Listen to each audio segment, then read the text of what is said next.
સુરત શહેરમાં આખરે અલથાણ પોલીસે પીએસઆઈ સાથે ઝપાઝપી કરનાર ઉદ્યોગપતિના પુત્ર જેનમ શાહને ચપ્પલ અને બૂટ વગર સરઘસ કાઢીને કાયદાનું ભાન કરાવ્યું।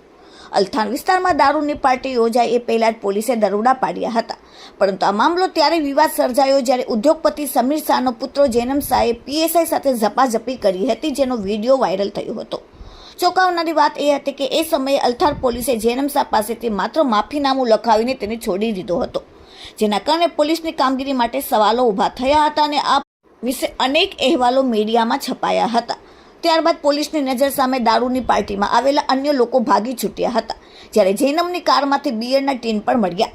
મીડિયાના અહેવાલોના પગલે ઊભા થયેલા વિવાદ પછી અલથાણ પોલીસે આખરે તાત્કાલિક જેનમ શાહ વિરુદ્ધ ફરજમાં રૂકાવટના લાવવાનો ગુનો દાખલ કર્યો। ગુનો દાખલ થયા બાદ જેનમને 2 નોટિસ આપવામાં આવી હતી, જેના પગલે તે અલથાણ પોલીસ સ્ટેશને હાજર થયો। પોલીસે જેનમ શાહની ધરપકડ કરીને અટકાયતી પગલાં લીધા। હવે આ સમગ્ર ઘટનાનું પોલીસે રિકન્સ્ટ્રક્શન કર્યું। અલથાણ પોલીસે જેનમને રિકન્સ્ટ્રક્શન માટે લાવી ત્યારે એ સમયનું દ્રશ્ય ચોંકાવનારું હતું। યુવકને પોલીસને પડકાર ફેંકતો હતો। આજે તેના જ પગમાં ચપ્પલ કે બૂટ ન હતા। પોલીસે તેનો મિજાજ ઉતારી નાખ્યો।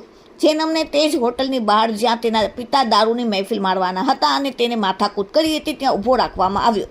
શરમ અને પસ્તાવાના ભાવ સાથે તે એકવાર પણ ઊંચે જોતો કે નજર મિલાવતો ન હતો। તેનું માથું સતત નીચું ઝૂકેલું હતું।